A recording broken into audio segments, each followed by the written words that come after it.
Salam alaikum.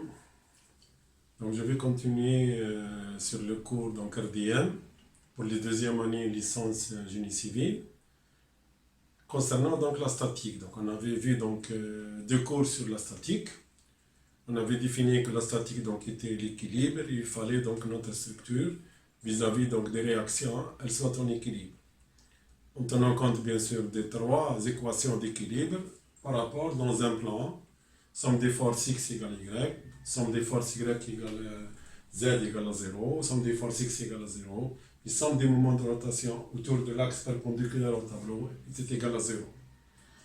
Aujourd'hui, je vais commencer par une analyse d'exemples simples qui vont nous permettre à peu près de comprendre. Je vais commencer par l'exemple d'une poutre. Je vais commencer par l'exemple d'une poutre.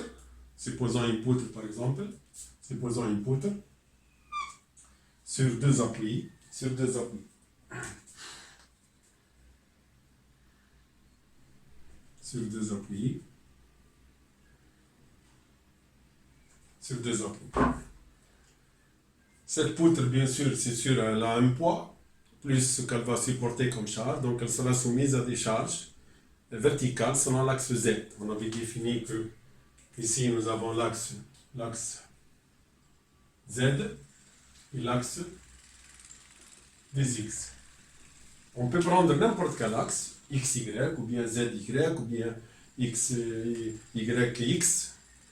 Ok? Sauf que généralement, j'ai dit qu'il faut toujours essayer de travailler avec le Z parce que quand vous allez vers des logiciels en général, les logiciels considèrent que l'axe Z, c'est l'axe de la pesanteur, de l'action de G. C'est l'axe où agit G.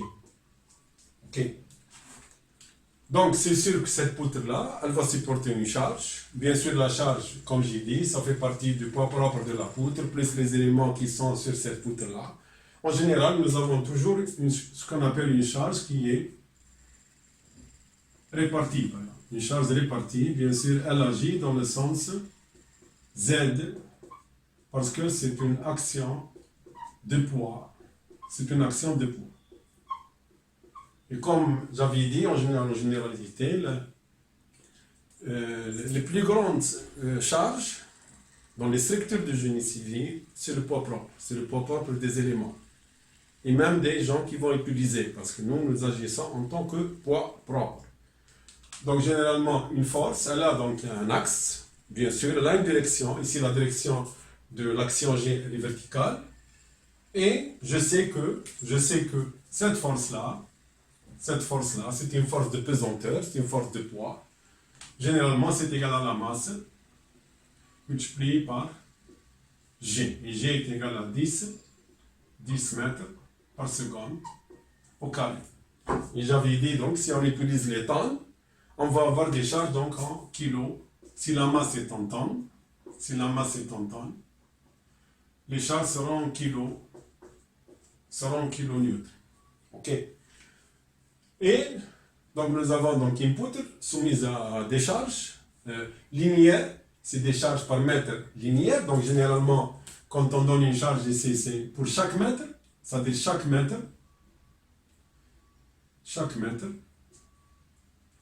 pour un mètre, il a une masse M, une masse petit m, M1, multipliée par G.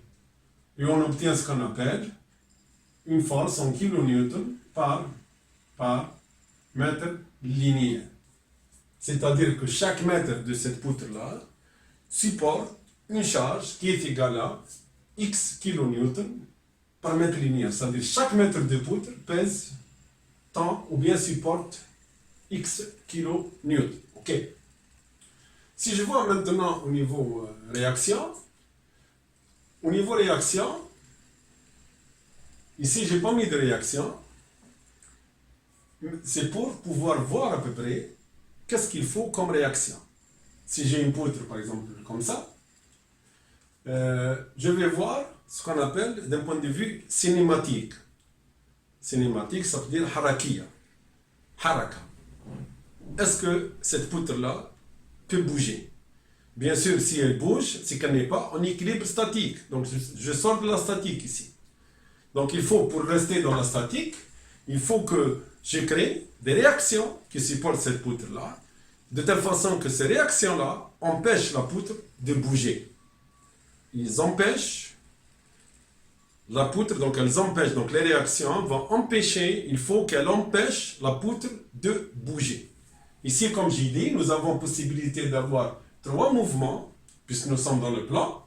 Donc elle va bouger selon X, elle peut bouger selon X, elle peut bouger selon Z, et elle peut tourner autour de ce point-là, qui est l'axe des Y, c'est-à-dire l'axe perpendiculaire. Donc elle peut tourner autour.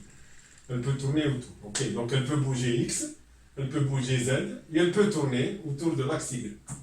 Donc il va falloir en général que je mette des réactions. Bien sûr, les réactions sont mises au départ, mais je vais essayer de vérifier est-ce que ces réactions sont suffisantes ou pas. En général, vous avez donc des réactions. Si vous êtes concerné par la stabilité de cette poutre-là, donc vous devez raisonner d'un point de vue cinématique, harakiya. Bien sûr, ici j'ai mis 2 réactions. Ça veut dire que, est-ce qu'elle peut bouger selon Z? Non, elle ne peut pas bouger. Pourquoi? Parce que nous avons 2 réactions. Donc nous avons une réaction ici. Donc je vais définir ici par exemple le point 1 et le point 2. Donc je vais avoir ici R, réaction au point 1 dans la direction Z. Est-ce que c'est suffisant? Est-ce qu'il faut une autre réaction ici? Bien sûr oui, sinon elle va tourner. Sinon elle peut tourner. Parce que je n'ai pas de moment. Donc il faut que mes réactions créent, il faut qu'ils aient donc un bras de levier de manière à ils empêchent la poutre de tourner. Donc il me faut aussi une réaction ici. Et ce sera en général R2Z. Donc ici, j'ai bloqué verticalement et elle ne peut pas tourner. Les réactions vont l'empêcher de tourner. Ok.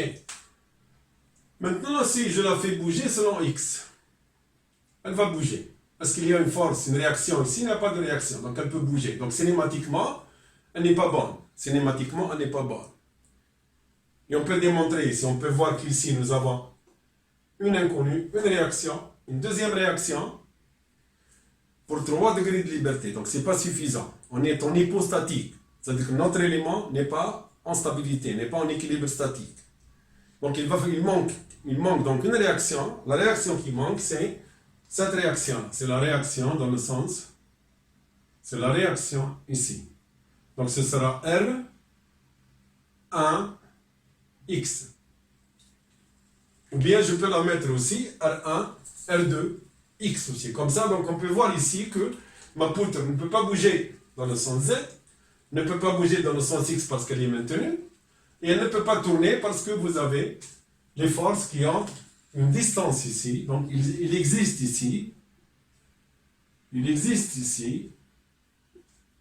un moment qui est créé par les 2 réactions R2Z et R1Z. Donc ils vont empêcher la poutre de tourner. Et on peut voir aussi que d'un point de vue équation d'équilibre, nous avons ici, donc nous allons voir combien d'inconnus. Nous allons voir une inconnue, une deuxième inconnue, et une troisième inconnue. Pour 3 équations d'équilibre. Donc c'est largement suffisant. Donc cinématiquement, ça ne bouge pas, c'est bien. Et d'un point de vue relation d'équilibre, nous avons 3 inconnus avec 3 équations d'équilibre qui sont, on avait dit, somme des forces x égale à 0, somme des forces y égale à 0, et somme des moments égale à 0. Somme des forces z ici, somme des forces z. Ok. Donc nous avons 3 équations d'équilibre, 1, 2, 3. Et nous avons ici 3 inconnus. Donc notre système ici, il est isostatique. Il est isostatique parce que vous avez 3 réactions qui sont identiques à 3 équations. 3 inconnus, réactions avec 3 équations. Donc le système est iso. Ce système-là, il ressemble aux 3 équations.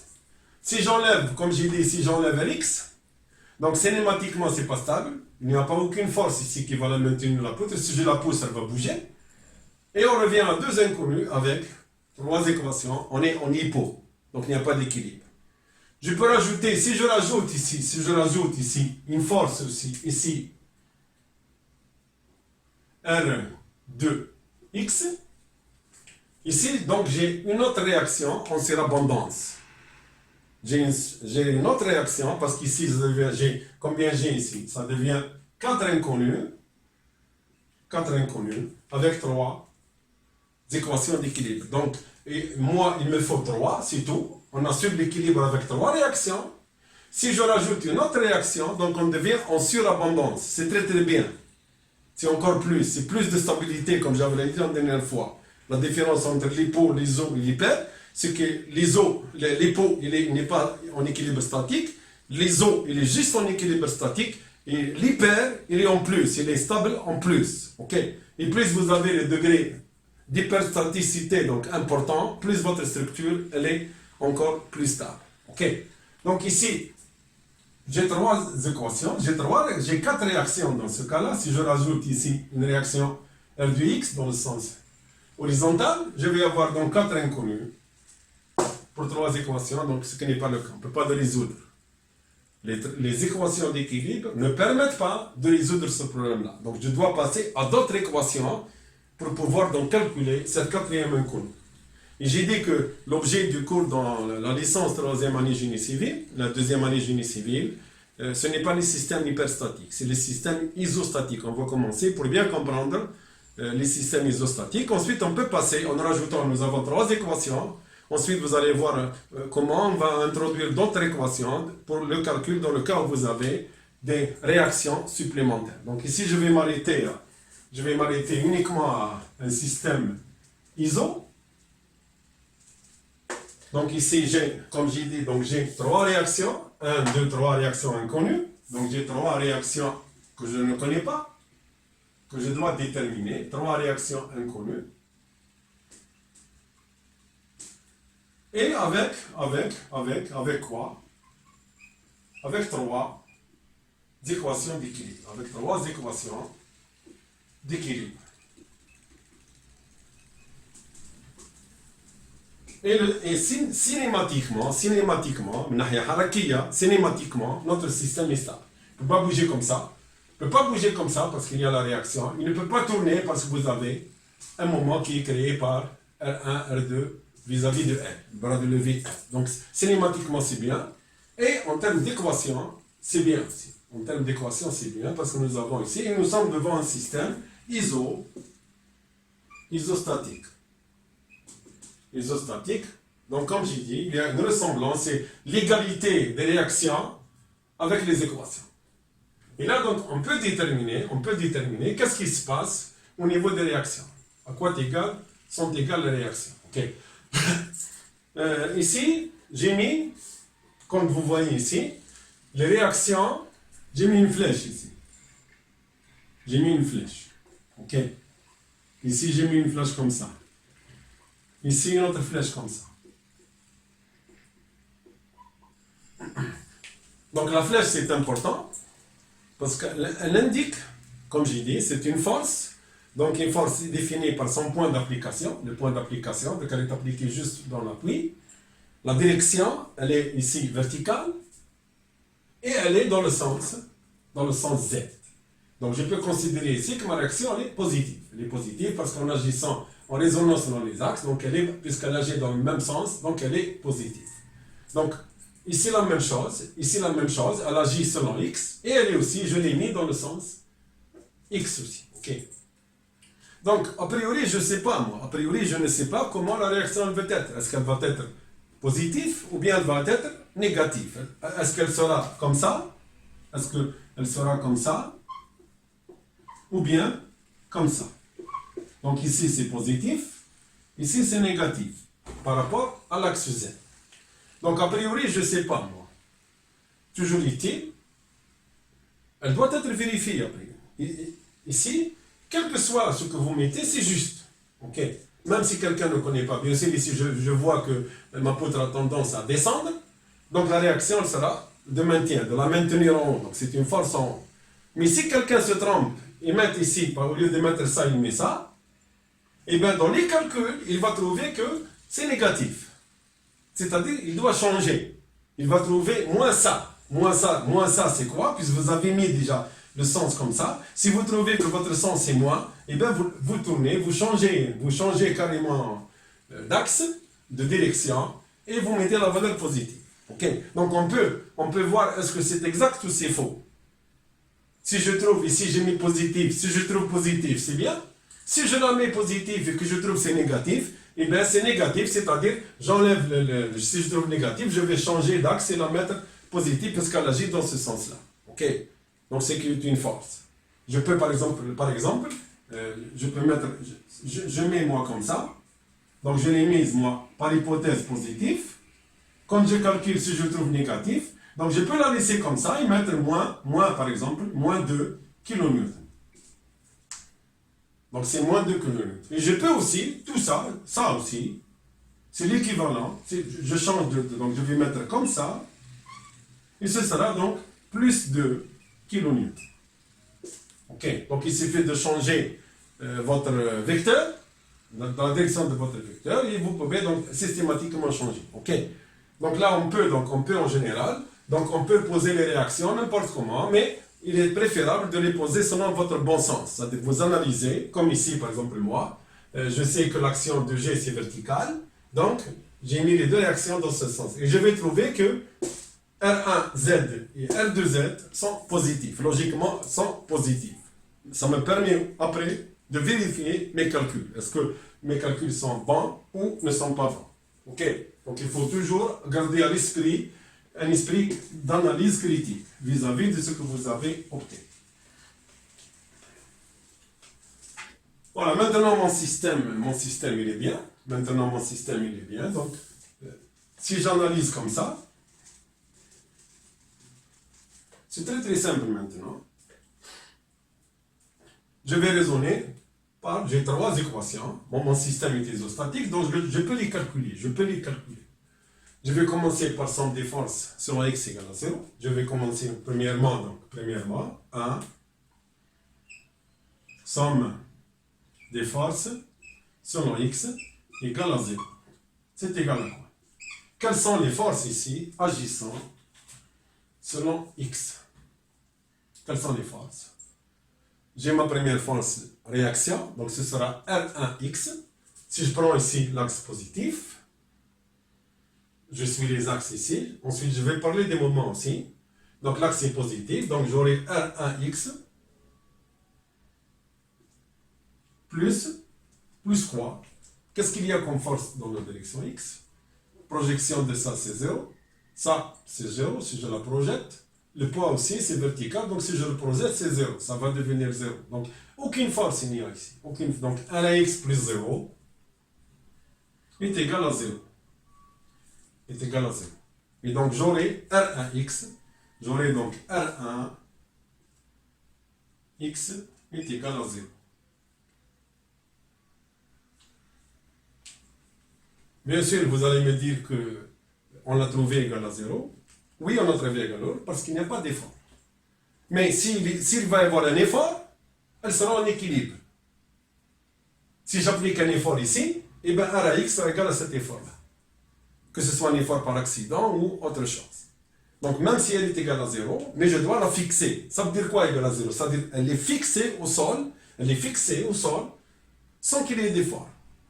Si demain quelqu'un va la bousculer un peu, va la pousser un peu, et bien elle sera stable. Tandis que si je ne mets pas de réaction, dès que je la bouge, elle va décaler. Donc cinématiquement, elle devient libre. Ok. Ça, c'est la première des choses. Maintenant, je vais vers somme des forces selon Z. La deuxième équation d'équilibre, j'ai somme des forces selon Z égale à 0. Et c'est égal à quoi? Quelles sont les forces agissant selon Z? R1x perpendiculaire, projection 0. Donc ce sera R1Z, ce sera donc R1 Z plus la réaction R2Z. Ça, c'est les réactions, toujours plus, parce que l'axe, c'est plus. Et, qu'est-ce qui agit ici? Quelles sont les forces ici? Eh bien, c'est toute cette force-là. C'est toute cette force-là. Toute cette force-là. Toute cette force-là. Toute cette force-là agissant vers le bas, par cet un poids. C'est une charge. Elle agit vers le bas. À quoi est égale toute cette charge-là? Puis je sais que ici, c'est par mètre linéaire. Donc j'ai dit qu'ici, vous avez Q qui est dans le sens X. Donc je peux mettre QX. C'est dans la direction X. OK? Eh bien, je peux mettre aussi, si je veux, donc elle agit selon X. Elle est égale à, c'est des kilonewtons par mètre linéaire. Par mètre linéaire. Donc chaque mètre a une mesure QX. Donc pour l'ensemble de la poutre, combien la charge sur l'ensemble de la poutre? C'est QX multiplié par la longueur de la poutre. C'est QX multiplié par L. Donc, je peux remplacer tout ça par quoi? Par une. Donc tout ça va me donner une seule force résultante. Donc la force totale de la poutre, c'est égal à quoi cette force totale? C'est égal à quoi? Elle est égale à QX multiplié par L. Ça, c'est la force totale. C'est la force totale. Puisque X, il est donné par mètre linéaire. Donc, pour avoir la charge totale, c'est égal à QX par mètre linéaire multiplié par mètre, et ce sera donc des kilonewtons. Bien sûr, ici, elle est appliquée où, ça? Elle est appliquée où? Elle est appliquée au centre de gravité de la charge. La charge, elle est, on a vu déjà, la charge, elle est sous forme. L'allure de la charge, c'est quoi? C'est un rectangle. Donc, c'est un rectangle ici. C'est un rectangle. L'allure de la charge est rectangulaire. Elle est rectangulaire, donc c'est un rectangle. Donc, la charge, elle est appliquée. Elle sera appliquée à ce point-là, c'est-à-dire L sur 2 et L sur 2. Donc, elle sera appliquée au milieu, parce que la charge, elle est rectangulaire. Et on a vu déjà que le centre de gravité d'une section rectangulaire, c'est la même chose ici, c'est une force de configuration rectangle. Donc, le centre de gravité, il est juste au milieu de ma poutre. Et vous allez avoir ici, donc ici, maintenant, si je reviens à tout ça, je peux maintenant donc remplacer, je peux donc ici remplacer cette force-là. Je vais remplacer donc toute cette force-là. Je peux la remplacer ici. Je suis donc en équilibre statique. Donc toute la force répartie Q peut être remplacée par une charge ici, par une charge que j'ai définie comme quoi est égal à Q tout court. Q est égal à QX fois L, que je peux définir ici comme étant grand Q. Je peux définir ici comme étant grand Q, c'est-à-dire la charge résultante. Et je sais que cette charge-là, elle est à L sur 2, et L sur 2, parce qu'elle est rectangulaire. Ok. Donc je peux donc remplacer ma charge uniforme par une charge appliquée au milieu, parce que c'est rectangle, et dans la quantité, c'est égal à QX par mètre linéaire, multiplié par des mètres. Donc, R1Z plus R2Z, c'est égal à quoi? Ensuite, quelque chose, moins, elle agit dans la direction moins, parce qu'elle agit comme ça, c'est une force, comme j'ai dit, de charge, elle agit selon l'axe Z, donc c'est avec le signe moins Q est égal à quoi Q? C'est égal à QX, c'est égal à moins QX, multiplié par la longueur totale. C'est égal à 0. Ça, c'est la deuxième équation. Ça, c'est la deuxième équation. Donc, j'ai la première équation qui m'a permis de déterminer la première réaction qui est égale à 0. Donc c'est une réaction qui est là pour justement éviter qu'il y ait un mouvement de la poutre, même s'il est égal à 0. Mais elle est là, elle existe. Et vous avez donc une deuxième équation qui va me donner R1Z, réaction ponctuelle à l'appui 1, réaction à l'appui 2 dans la direction Z, moins Q, X multiplié par L, c'est égal aussi à 0. Donc il n'y a pas de mouvement, il est en équilibre sous l'effet de Q. Ici nous allons donc, selon X, équilibre, selon Z, équilibre. Maintenant, je vais donc raisonner en termes, c'est la troisième équation, c'est-à-dire qu'il n'y a pas de rotation libre, c'est-à-dire que ma poutre ne tourne pas. Bien sûr, ici, par convention, en général, par convention, un moment, donc c'est autour de quelque chose. Donc, un moment, je tourne autour de quelque chose. Je tourne autour de, comme ici, par exemple, c'est l'axe Y. L'axe Y agissant, donc je tourne autour de l'axe Y. Ça, c'est le moment. OK. Donc ici, au niveau réaction, vous avez l'axe. Donc tout ce qui est en haut, c'est positif. Tout ce qui est en bas, c'est négatif. Selon X, la même chose. Tout ce qui est dans le sens X, c'est positif. Tout ce qui est contraire, c'est négatif. Donc nous avons deux directions.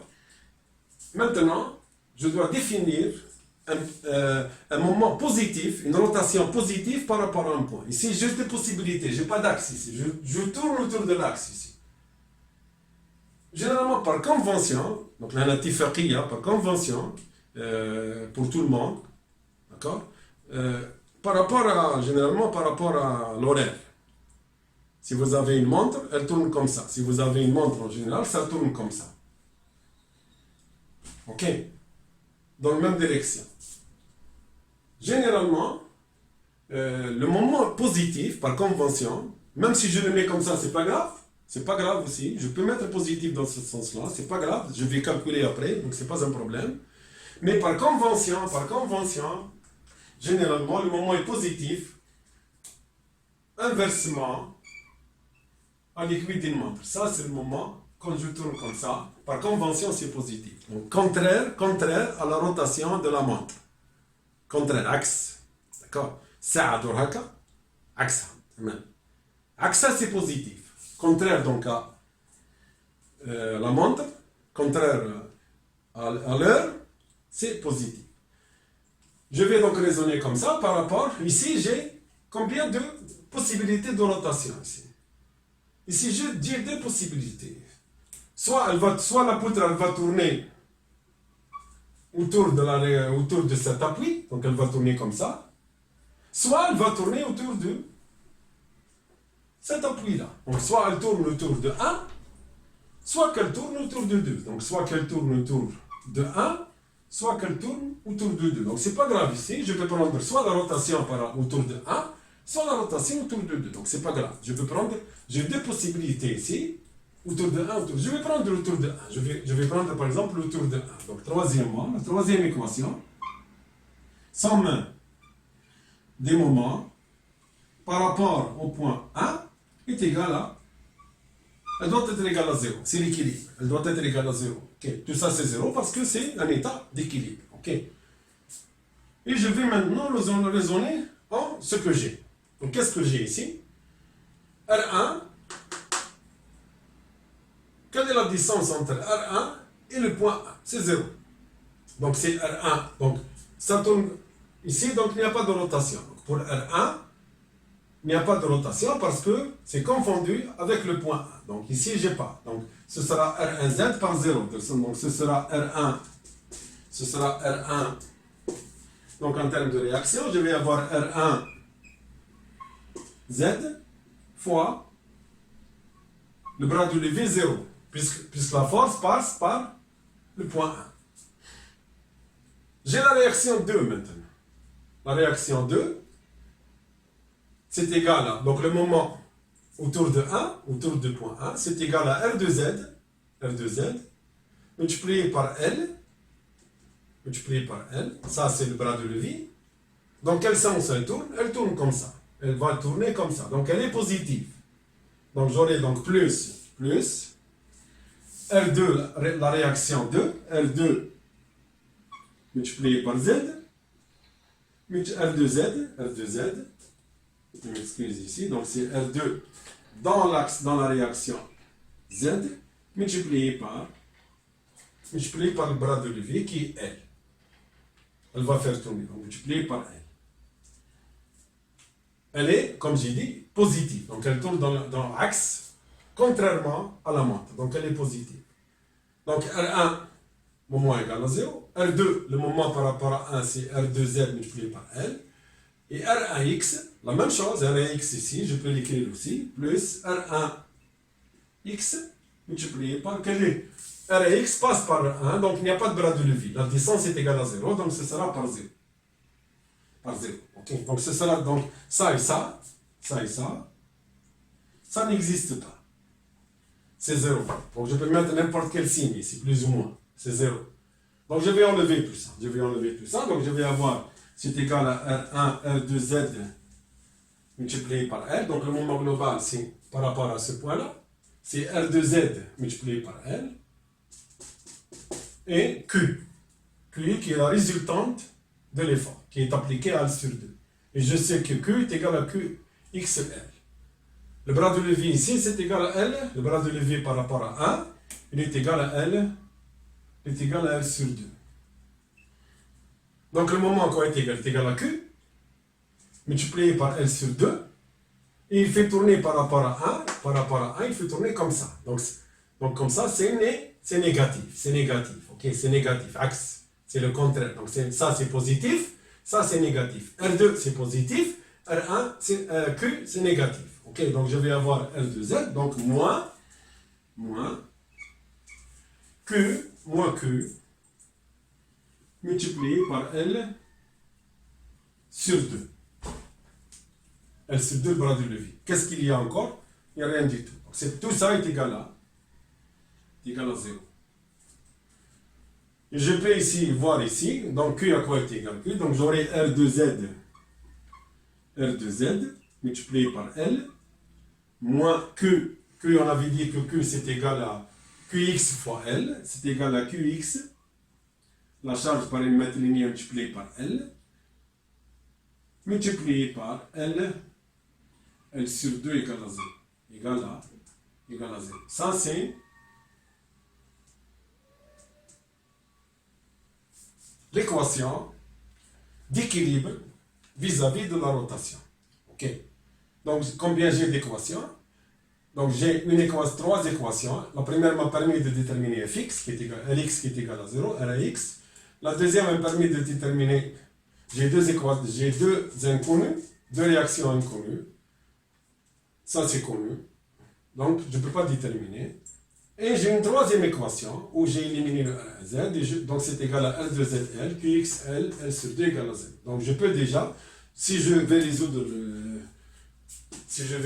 ici maintenant mes équations, si je résous mes équations, qu'est-ce que j'ai maintenant? Si je prends la troisième, qui est la plus simple, parce que vous avez une seule inconnue ici, vous avez une seule inconnue. Donc, je peux déterminer R de Z. R de Z, c'est égal à quoi?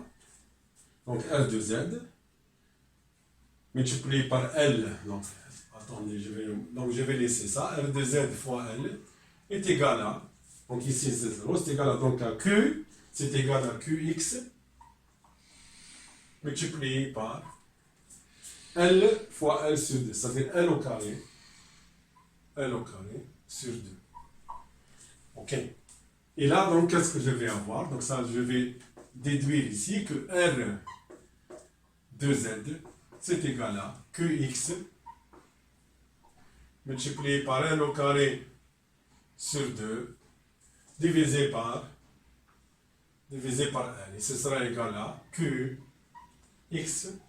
L sur 2. Donc, R de Z est égal à QX L sur 2. Ok. Donc, j'ai déterminé. Donc, elle est égale à plus. Donc, le sens que j'ai choisi au départ est juste. Il est juste, c'est pas la peine de changer parce qu'il est positif. Et maintenant, je vais donc revenir à la deuxième équation. Je vais donc remplacer R de Z par ce que j'ai trouvé. Ok, ce que j'ai trouvé. Je peux aussi, au lieu de raisonner par rapport au point 2, au lieu de raisonner par rapport au moment A1, je peux raisonner par rapport au moment D2. Et j'aurai la même chose, sauf qu'ici, j'aurai plus ici R de Z, j'aurai R1Z. R1Z. Mais en utilisant la deuxième équation, que j'ai dans la deuxième équation, donc vous avez R1Z plus R2Z moins QX, L est égal à 0. Donc je peux ramener là-bas, je vais ramener donc tout ça là-bas, je vais ramener le QX, donc ici j'aurai égal, ici donc c'est bon, j'aurai donc égal à ça, j'aurai égal. Je connais R2Z, c'est égal à QX, L sur 2, et donc R1Z, à quoi est égal à R1Z? R1Z est égal à QXL moins R2Z. Et R2Z est égal à QXL sur 2. Et on peut voir aussi donc ici que R1Z est égal à QXL moins QXL sur 2. Donc c'est égal à plus QXL sur 2. QXL sur 2. OK. Donc on peut voir ici que, et c'est vrai, c'est-à-dire que sous la réaction verticale, puisque la charge elle est uniforme, en général, R1 est égal à R2 est égal à QXL divisé par 2. Et on peut ici voir que c'est égal. Si je veux vérifier après, donc je reviens à mon équation, si je veux vérifier, après avoir calculé, donc je vais rajouter ça plus ça, je dois trouver QXL. Et on peut voir ici que QXL sur 2 plus QXL sur 2, c'est égal à QXL, donc c'est exact. Donc toujours vérifier, quand vous trouvez des résultats, vous les vérifiez. Bon, maintenant, donc j'ai déterminé, je sais comment déterminer les réactions vis-à-vis d'un système isostatique. Okay, d'un système isostatique. Il ne faut pas s'occuper de la structure. Comment aller la structure? On n'est pas en train de calculer ce qui se passe dans la structure. On est quelqu'un de calculer un équilibre statique, donc généralement, c'est les réactions d'appui. C'est les réactions qui assurent la stabilité de ma structure. Donc on peut voir différents types de structures. Je vais prendre quelques exemples.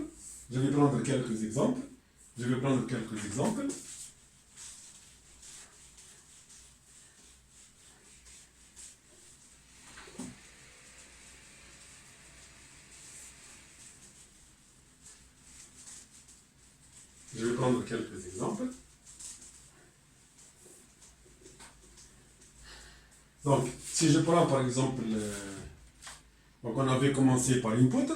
Si je prends par exemple un portique, c'est-à-dire une poutre avec deux poteaux. Si je prends par exemple une poutre avec deux poteaux. Avec deux poteaux, vous allez avoir la même chose ici. Pour que ce soit stable dans le plan, donc généralement, vous devez avoir au moins trois réactions. Vous avez une première réaction, ici par exemple l'appui 1, ici l'appui 2. C'est kiff, donc vous allez avoir aussi besoin d'une autre réaction. Donc vous allez avoir R1Z, R2Z, et cinématiquement, si je le pousse comme ça, il va bouger, donc je dois avoir besoin d'une autre réaction. Je vais la mettre ici. Je vais avoir ici notre réaction R2X. OK. Que je vais prendre ici. Toujours X, Z. OK. Si je mets ici, si vous avez ici une charge ici, par exemple ici, Q de X, paramètre linéaire. Par exemple, vous avez ici L, si vous avez L, et si vous avez ici, par exemple, H, la hauteur de tout ça, c'est H. Et si j'applique une autre force ici, par exemple, une force à ce niveau-là, une force Fx, c'est la même chose. ce n'est pas la peine de voir la structure ou bien les charges, il faut voir au niveau des appuis. Donc ici, j'ai un appui, donc une réaction, ici une deuxième réaction, ici une troisième réaction. Et je peux voir que si je pousse comme ça, c'est en équilibre, puisqu'elle agit. Comme ça, c'est en équilibre, vous avez des réactions. Quand elle tourne, vous avez le moment créé par elle. Et là, vous avez donc trois équations avec trois inconnus, donc le système est isostatique. Et on peut faire la même chose par rapport, par exemple, toujours, somme des forces x égale à 0, somme des forces y est égale à z égale à 0, et somme des moments égale à 0. Ici, on peut voir, ici j'ai choisi cette direction-là, malgré que je sais, elle sera contraire à celle-là, normalement c'est comme ça, mais je l'ai fait exprès, je dois trouver, le moment ici, je dois trouver négatif. Je dois trouver moins celle-là. Ok. Et on peut voir ici, si je prends toujours somme des forces x égale à 0, qu'est-ce que j'ai ici? J'ai R de x, donc moins R de x, j'ai moins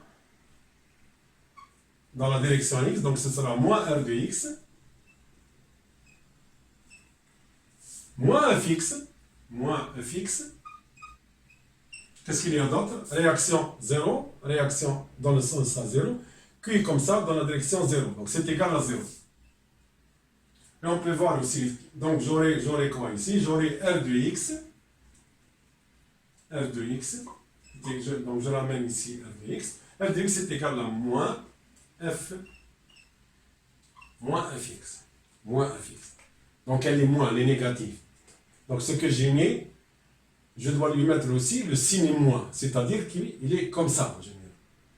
Donc je peux ici, au lieu de mettre moins x tonnes, je peux changer et mettre plus. Et je peux laisser, c'est pas un problème. Mais je sais que la réaction, elle est comme ça. Elle est négative, elle est moins le vecteur, celle-là. Moins le vecteur. Donc c'est l'inverse ici. Ok, normalement, c'est comme ça. Ok. Ça, c'est la première équation. Donc. La deuxième équation, c'est quoi la deuxième équation? C'est somme des forces selon z par rapport à z égale à 0. Somme des forces selon z égale à... Quelles sont les forces selon z ici? Donc ici, c'est la première. Ici, x égale à 0. Ensuite, vous avez z égale à 0. Z égale à 0, c'est ce qu'elles sont là. On a R1z, on a R1z, plus, j'ai mis comme ça, donc les signes sont comme ça. C'est tout à fait logique ici, c'est contraire à Q. Plus R2z, plus R2z. R de x, donc ça n'existe pas parce qu'elle est perpendiculaire. Fx aussi, c'est comme ça, donc elle n'est pas comme ça, donc c'est égal à 0. C'est égal à Qx, donc c'est égal à plus, moins ici, moins, la même chose, moins Qx, multiplié par la longueur, parce que j'ai dit ici, c'est par mètre, c'est toujours par mètre linéaire. Donc pour trouver la charge totale, ce sera égal à Qx multiplié fois L, donc Qx fois L, Qx fois L. Et tout ça égale à 0. Ok, tout ça égale à 0. Donc Qx fois F agissant comme ça doit être équilibré par les deux réactions agissant comme ça. Et j'ai donc ici, toujours, je reviens donc maintenant somme des moments. Je continue sur la somme des moments. Donc, par rapport, je vais tourner autour de l'appui 1 ou bien de l'appui 2. C'est la même chose, c'est kiff. Ok, c'est égal à quoi ici? Je vois les moments par rapport à ce point-là. R1 fois 0, R2 fois L, elle agit comme ça, donc c'est positif, donc j'aurai R2Z multiplié par L, donc la réaction R2Z multipliée par L, elle est positive, plus ici, ok? Vous avez fx ici, r de x, donc c'est 0, parce qu'elle passe par le point 1, et vous avez f de x. F de x, elle agit comme ça. Donc ce sera à quoi est égal ici le moment? Donc f de x va faire tourner comme ça. C'est égal à fx multiplié par h. Voilà le bras de levier, le bras de rotation. Donc c'est égal à fx, le moment multiplié par h. Et dans quel sens? Dans le sens aussi positif, dans le sens positif. Donc plus fx multiplié par h. Ok? Multiplié par h. Donc R de Z comme ça, multiplié par L. Fx comme ça, toujours positif, multiplié par L. H ici. Et vous avez ici la même chose comme on avait dit. Donc ce sera Q qui est égal à Qx fois L, qui est appliqué à L sud. Donc c'est égal à quoi ici? Le moment ici, c'est négatif, puisqu'elle elle va tourner comme ça, donc c'est négatif, c'est moins, donc moins Q, ça veut dire QXL, Q qui est égal à QX multiplié par L, ça c'est la force, multiplié par L sur 2, multiplié par L sur 2, égale à 0.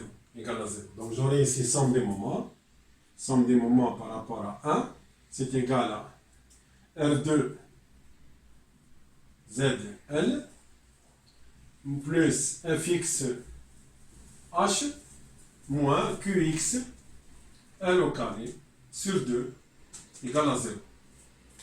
Et toujours la même chose, je vais commencer par la détermination, puisque ça c'est connu, F c'est connu, je vais déterminer la réaction. Donc j'aurai R, donc je peux déterminer, donc R de Z est égal à quoi? Donc c'est égal à Qx L au carré sur 2 moins fx h moins fx multiplié par h, le tout divisé par L. Ok, voilà. Et on peut voir ici que le signe de R de Z va dépendre de cette Z valeur. Si c'est négatif, on aura négatif, donc elle sera comme ça, parce que ça va tourner comme ça, donc R de Z sera comme ça. Si elle est positive, elle est comme ça. Donc tout va dépendre du signe de Qx L carré sur 2 moins fx h. Ok, des moments qui l'emportent.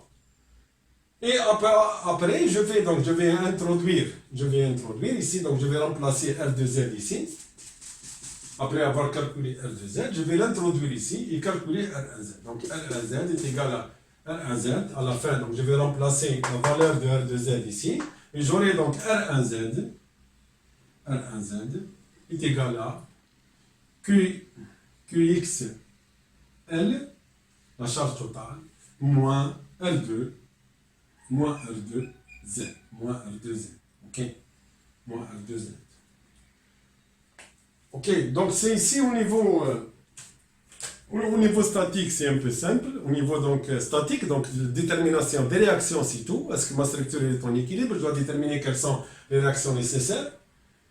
C'était très simple, 3 équations que je résous et j'obtiens donc avec quelque chose de simple, c'est la somme des forces ou bien la somme des moments. Je vais vous donner un autre exemple. Deux exemples à faire. Je vais vous donner 2 exemples, essayez de les faire. Toujours dans un cadre théorique, c'est tout. Donc, sans quantité, donc sans numérique. Ok? Je vais vous donner donc un exemple. Si je prends par exemple, je vais prendre un exemple d'un treillis. Donc un treillis, c'est un ensemble de barres comme ça.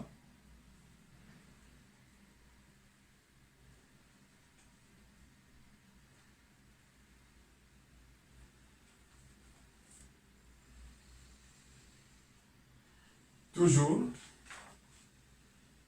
Donc ici c'est un treillis, donc ça peut être des tuyaux comme ça,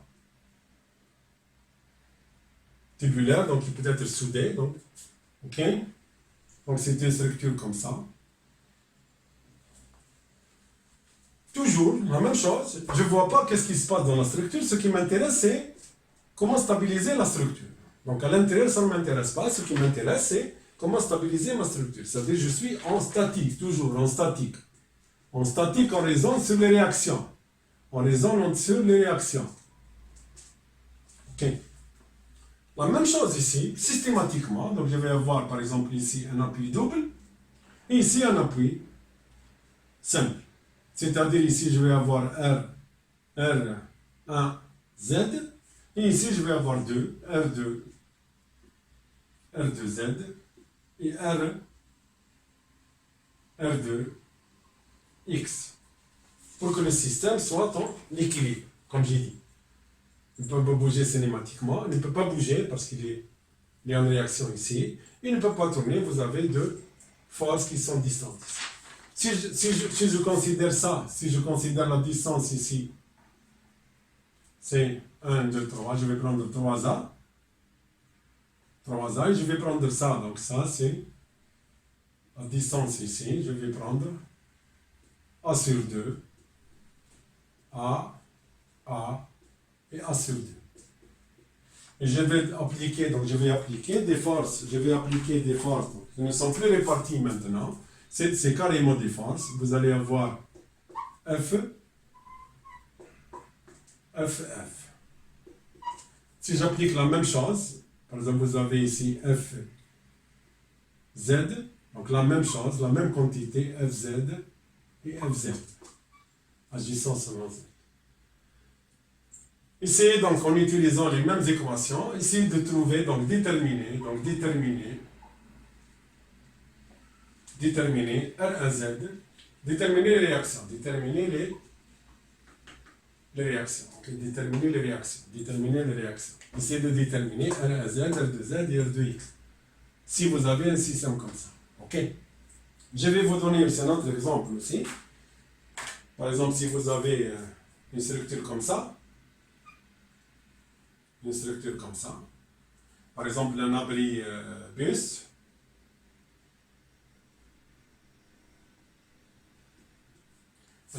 par exemple, où les gens attendent, où les gens sont assis, donc ils attendent les bus. Ok, ils attendent les bus. Donc généralement, vous voyez qu'il n'y a pas de poteau ici. Généralement, c'est un poteau avec une poutre, comme on avait dit, en console. Elle n'est pas appuyée, elle est en console. Donc le système, il est comme ça. Vous allez avoir comme ça. Le système, il est comme ça. Et comme ça. Donc, notre structure, elle est comme ça. L'appui, il est ici. Ici, c'est l'appui. En général, ici, j'ai un seul appui. Je n'ai pas deux appuis. Donc, comme on avait dit déjà, quand on a un seul appui, on ne peut plus équilibrer le moment. On ne peut plus l'équilibrer le moment parce qu'il n'y a pas de force. Ici, c'est une seule force. Vous allez avoir une force comme ça pour l'équilibre. Donc, R1Z. Vous allez avoir une force aussi comme ça pour l'équilibrer dans la direction X. Donc, vous allez avoir R1X. OK? Mais ça ne suffit pas. En tournant, ça va tourner. Donc, généralement, qu'est-ce qu'il faut? Il faut un encastrement. Il faut qu'il y ait aussi un moment. Il faut qu'il y ait aussi un moment. Il faut aussi qu'il y ait un moment. 1. Donc, si j'appelle ça l'appui 1. OK? Il faut qu'il y ait... Donc, ici, c'est la représentation. C'est quoi? Ici, c'est un encastrement. Donc, j'ai besoin d'un encastrement. Pour que l'abri ne tombe pas, il faut qu'il soit encastré à la base. Et si je vais vous donner ici, vous allez avoir H, si ça c'est la hauteur H, si ça c'est L, ok. Si je mets ici une charge comme ça, donc verticale, Q1, et je vais mettre aussi une charge ici, qui peut être par exemple le vent réaquidre, le vent quand il souffle. Si je mets une charge ici, par exemple, la même chose. Si je mets une charge comme ça, voilà, comme ça.